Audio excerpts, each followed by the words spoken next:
Bueno, buenas tardes. El tema que les voy a explicar el día de hoy va a ser una metatarsalgia.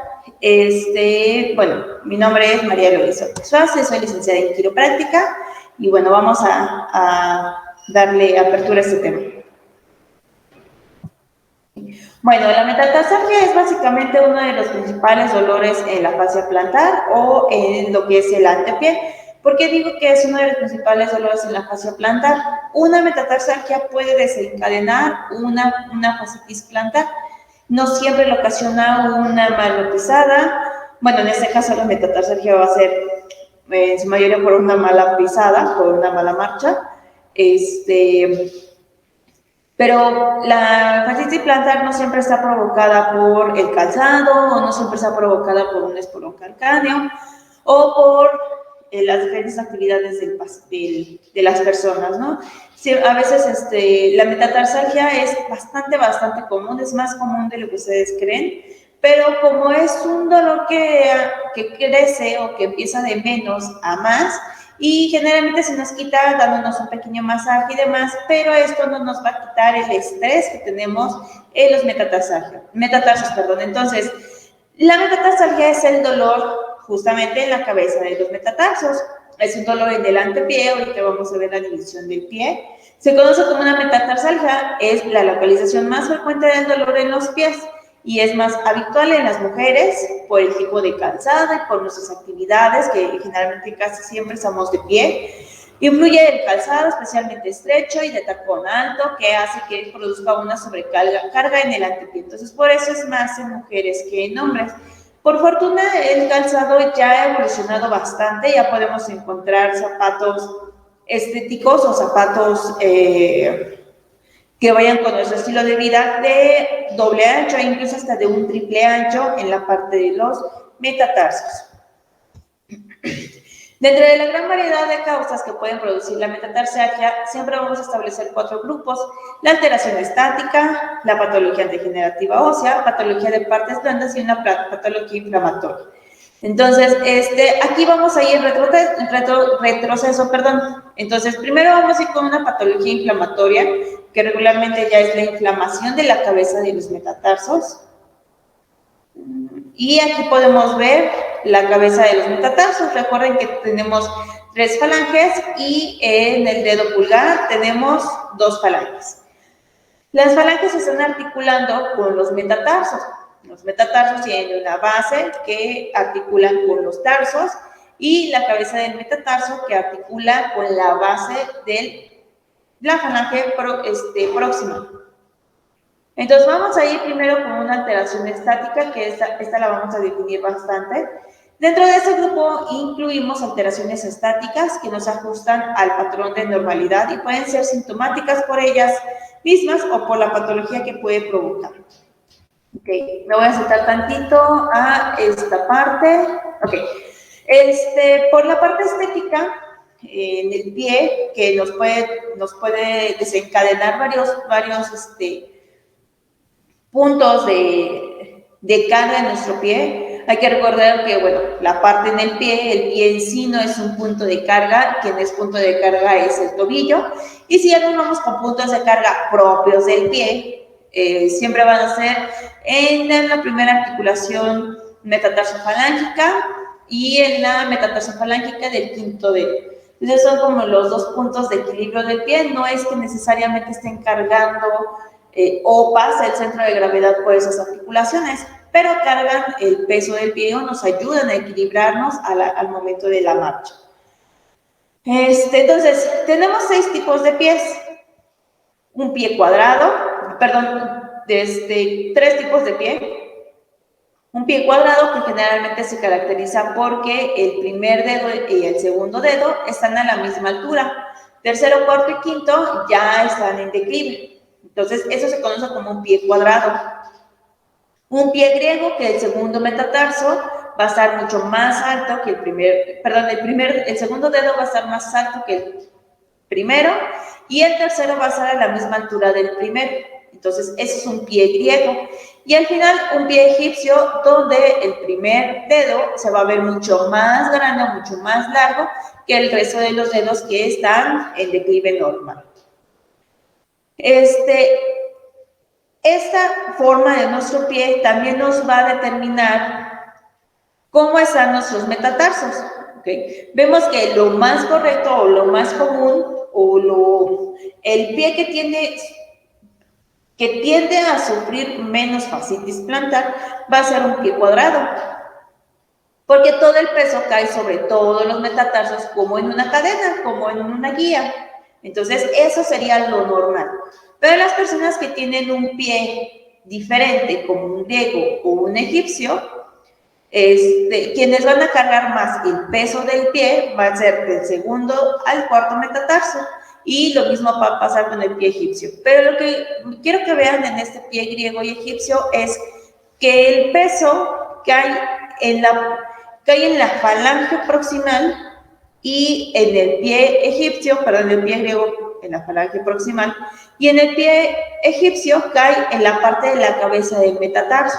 Entonces, al no caer el peso en la articulación, eso nos va a traer diferentes patologías, nos va a traer diferentes, incluso hasta nuestra pisada va a cambiar gracias a la forma de nuestro pie.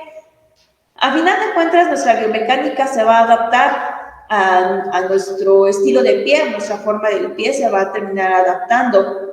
Y nuestra pisada y nuestra biomecánica se va a adaptar a la pisada que nosotros hemos hecho durante toda nuestra vida. Recuerda, bueno, la marcha se queda tal cual, así, a partir de los 18 años, 18, 21 años, como caminamos, así ya vamos a caminar el resto de nuestra vida, a menos que lleguemos a una tercera edad donde tengamos deformidades óseas. Ahí ya vamos a cambiar toda nuestra pisada. ¿De qué consta que nuestra pisada a partir de los 18, 21 años hasta llegar a una edad adulta, a ser adultos mayores, no cambie en mantener a nuestro cuerpo? Recuerden que nuestro cuerpo es una maquinaria, pues debemos de darle ese mantenimiento. ¿Sí? Entonces, a eso se refiere por una alteración estática, la forma de nuestro pie. Ok, aquí metí una pequeña patología que es el hallux valgus, ¿vale? Que es comúnmente conocido como juanete.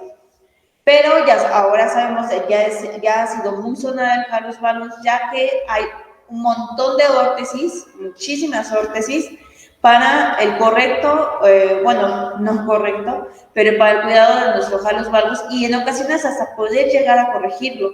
Es una deformación definida por la desviación en valgo del primer metatarsiano y en valgo y en rotación externa. ¿Vale? Entonces, el dedo o el metatarso tiende a rotar hacia externo, no es nada más que se vaya hacia medial, simplemente también se va hacia una rotación externa. Generalmente llega hasta una luxación de los sesamoideos y aparición de una prominencia ósea en la cara medial de la articulación metatarso-falángica del primer dedo.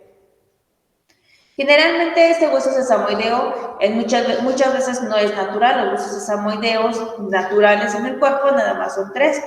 Los sesamoideos que aparecen generalmente en las manos, en los pies, en la rodilla, son extraarticulares, no tienen nada que ver con el sistema óseo, ya que esos no son naturales, no son normales. Nacen o salen en esas zonas porque son principales puntos de carga, puntos de apoyo. Y los sesamoideos también se pueden expresar en otra forma, pueden salir como pequeños apéndices óseos, como un espolón calcáneo. El espolón calcáneo es una excrescencia ósea del mismo hueso por el constante estrés y golpeteo en el talón, y esto obviamente lo causa pues nuestra pisada, ¿no? Pero bueno, ahorita estamos en el hallux valgus. Y bueno, prácticamente el hallux valgus, eso lo metí para otra cosita. ¡Ay!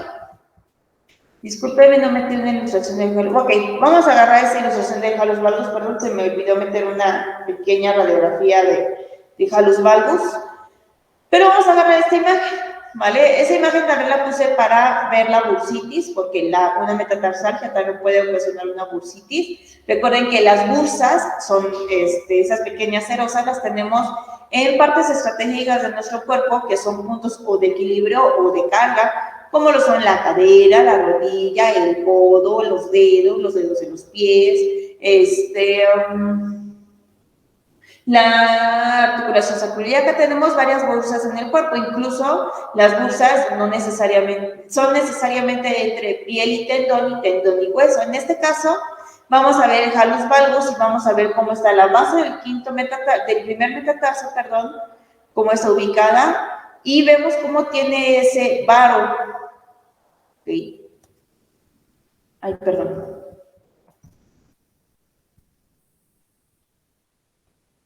¿Qué hice? Perdón, ya. Ese varo, okay, vemos cómo está abierto, vemos cómo está en varo con respecto al otro hueso, con respecto al otro metatarso. Ese está en varo y tiene una rotación externa, creando una pequeña callosidad, creando un osteofito debajo de la primera articulación. De la primera articulación. Tenemos varios grados en halus valgus. Tenemos grado 1, 2, 3 y 4.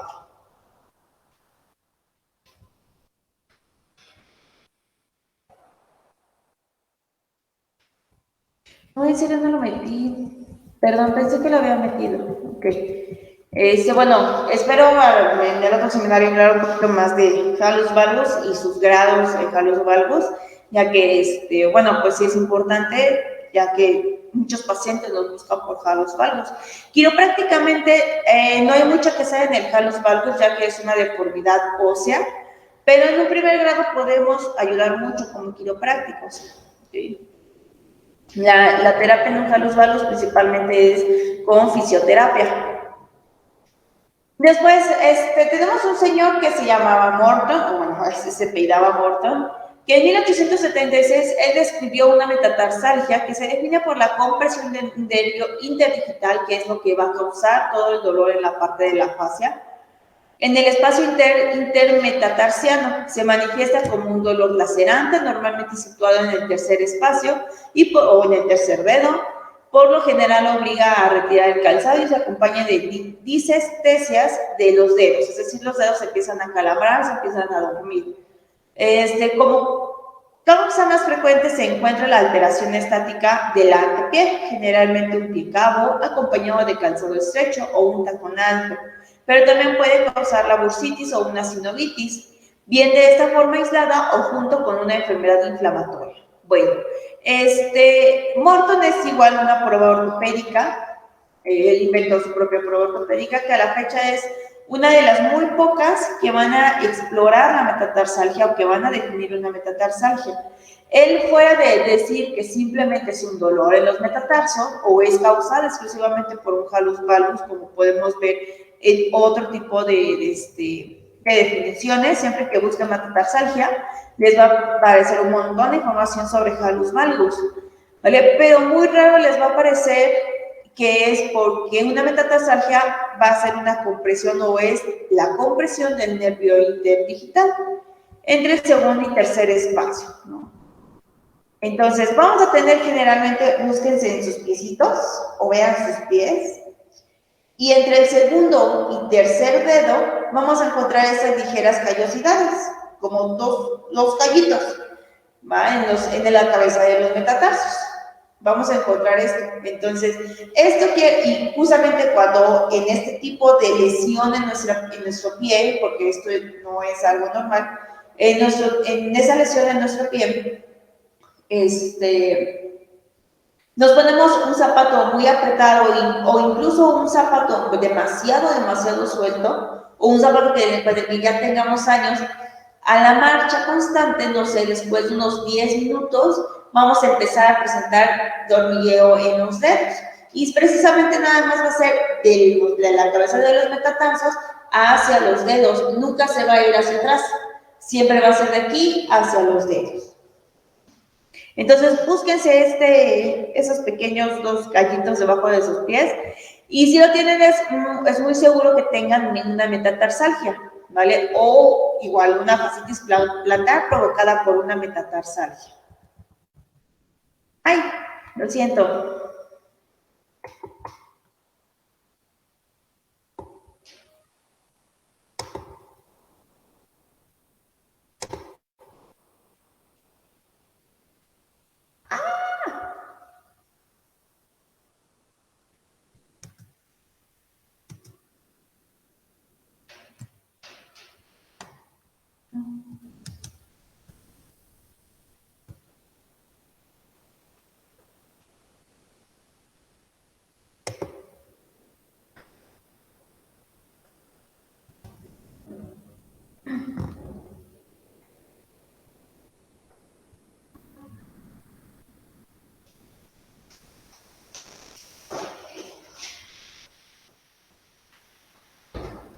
Perdón, creo que le di mucho hacia adelante y se quitó.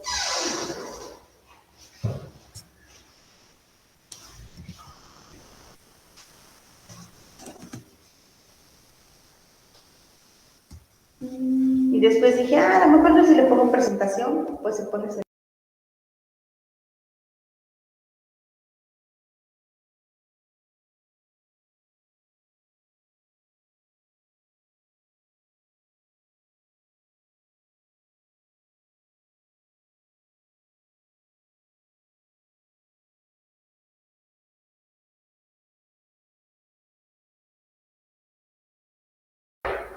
Ah, sí, entonces estábamos en la metatarsalgia según Morton.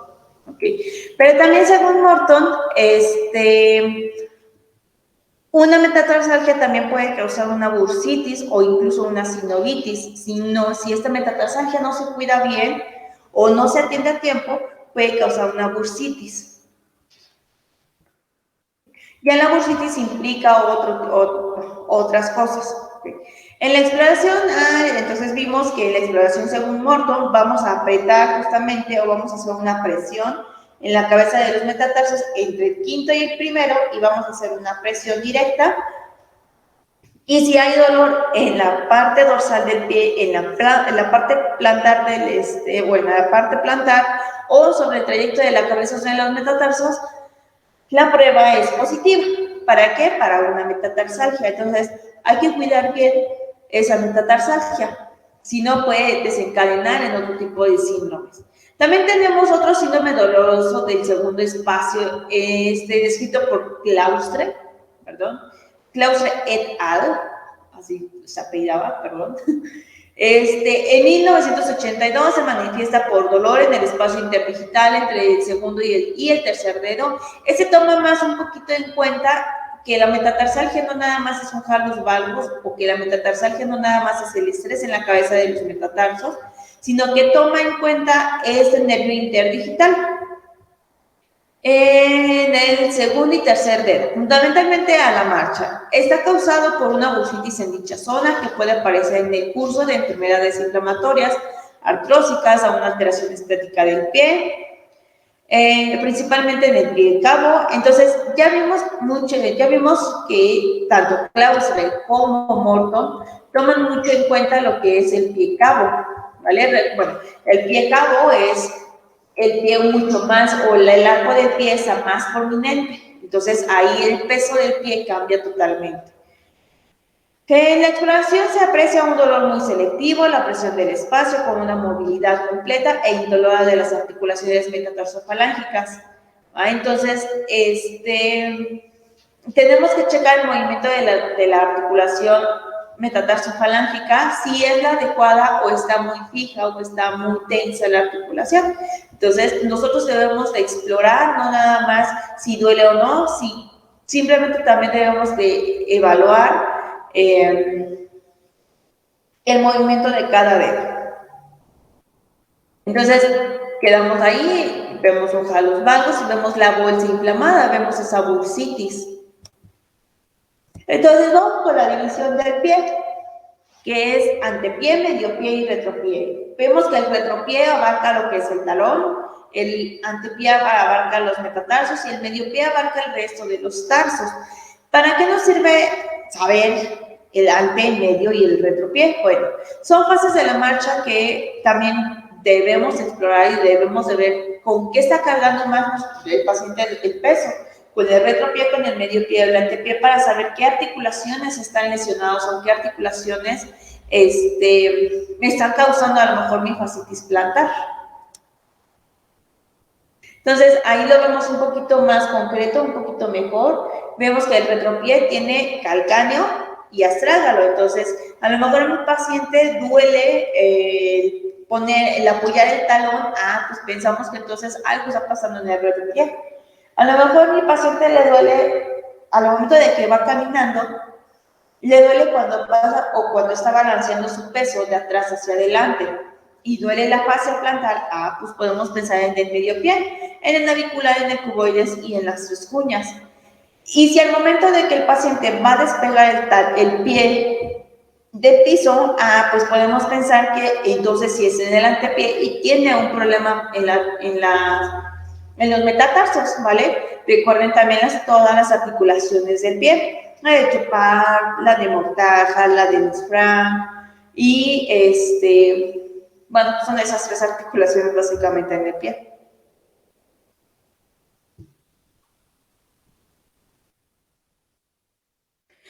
Vemos una vez más el retropié, el medio pie y el antepié, vemos la pisada.